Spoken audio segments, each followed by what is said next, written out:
3 Tsino ang naaresto sa isang maliit na scam hub umano sa Pampanga. Ayon sa mga otoridad, dating miyembro pa ng malalaking pogo ang mga naarestong dayuhan. Nakatutok si John Consulta. Exclusive! Sanib puwersa ang NBI Organized and Transnational Crimes Division at BI Fugitive Search Unit nang pasukin ang isang apartment sa isang exclusive subdivision sa Angeles, Pampanga kagabi.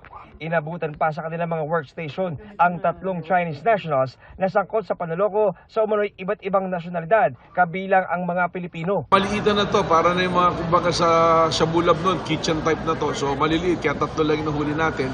But positive ito na yung mga efforts pa natin noon to run after yung mga breakaway ng Pogo na nag-break up sa maliliit na grupo. Ayon sa NBI at Fugitive Search Unit ng Bureau of Immigration, mga dating membro ng malalaking Pogo Hub ang mga dayuhang naaresto na nagtayo na ng kanilang mga sariling mga breakaway group.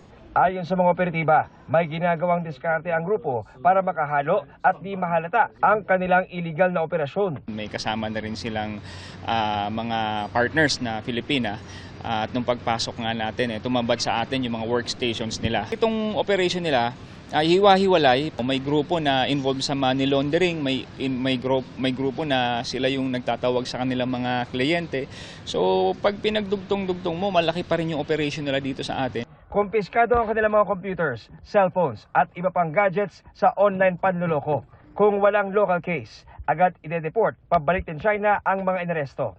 John Consulta, nakatutok, 24 oras.